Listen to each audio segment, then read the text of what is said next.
My name is Nicole Hales, and I am 16.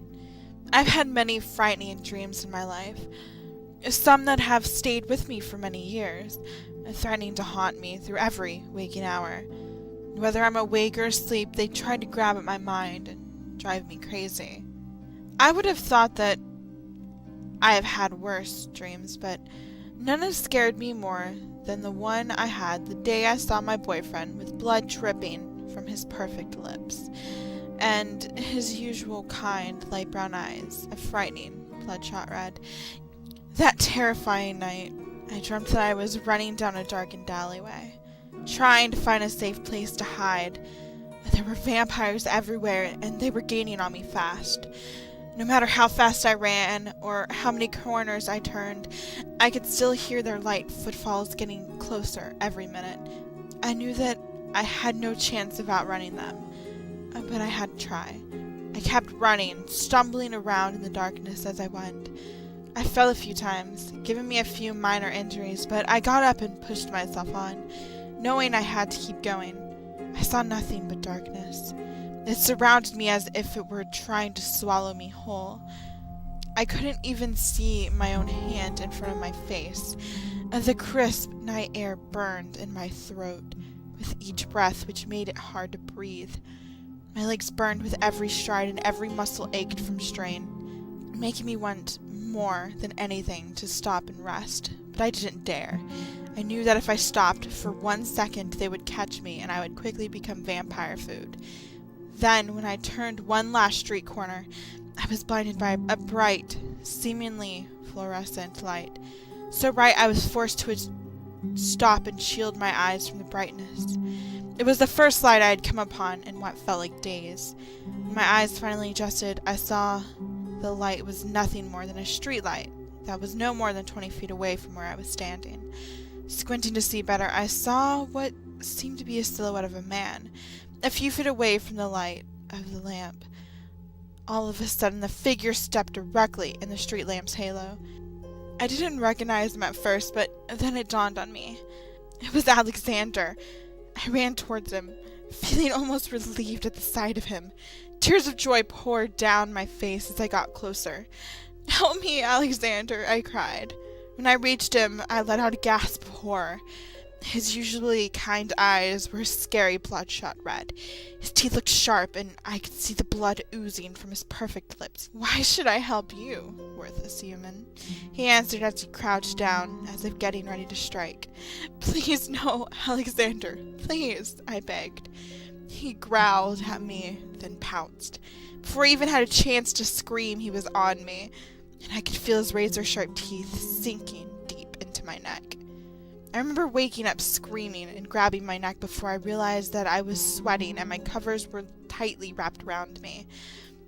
Trying to control my breathing, I slowly unwound the covers off of me and looked at my clock on my bedside table. It was 2 o'clock in the morning. I didn't have to go to school for 5 hours. I got up and dragged my feet into the kitchen to get a glass of water, hoping it would help me calm down. After I got the glass of water, I took it to my room and sat on my bed, and took a big gulp. It seemed to calm my nerves a little. I carefully placed the glass on my bedside table, then turned on the light. I looked around my darkened room, afraid that one of the vampires from my dream would jump out of the shadows to attack me.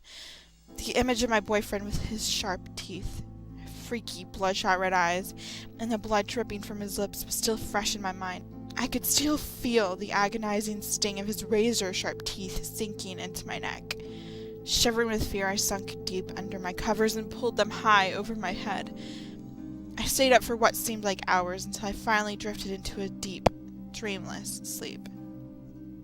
I woke up the next morning to my alarm blaring and my mom yelling for me to get up. I moaned, then slammed my fist down on the alarm clock to shut it off. Stretching, I got up and dragged my feet down the hall and into the bathroom to take my morning shower. Our bathroom was a small, normal-sized bathroom with square tiles and bumpy walls. I remember as a small child connecting the bumps to see if I could make pictures or shapes out of them. Sometimes I ended up getting in trouble for using markers to connect the bumps, which left all kinds of marks all over the walls. I touched the faded marks that were still there over these years and laughed. Such fond memories, I thought. I walked over to the shower and pulled open the creaky glass door. Turning on the water, I looked around the small shower at the tiles that covered the walls. I could still picture the shapes in the tiles that I found in them as a kid. Things like a dog, a horse, or even a ship. I used to pretend the pictures told a story about a prince that got washed up on an island that had many different creatures. I sighed, then stripped off my clothes and climbed into the shower and closed the door. The water was warm and it felt good on my bare skin. I let my mind go blank as I went through the process of shampooing and washing my body. When I was done rinsing off, I shut off the water and grabbed the towel that was hanging from the shower door. Wrapping the towel around me, I opened the door and climbed out of the shower. Then I walked over to the mirror, which was over by the bathroom door. The girl in the mirror was the same girl I've always seen. She had long, curly red hair, hazel blue eyes, a broad chin, high cheekbones, and soft, pale skin. Staring at my reflection, I saw what appeared to be 2 small marks on my neck. I pulled back my hair and took a step closer to the mirror to get a better look. I let out a scream when I saw the 2 small puncture wounds, about an inch apart, which appeared to have blood oozing from it. Hearing my screams, my mom came running into the room faster than you can say I just got bitten by a vampire. "Nicole, are you okay?" she cried. "Yeah, Mom, I'm fine," I said as I looked back over at the mirror and saw that the marks and the blood were gone. "I just thought I saw a spider," I lied. "Oh, Nicole." She sighed, then she walked out of the room, shaking her head as she went. That is how the haunt of my nightmare began.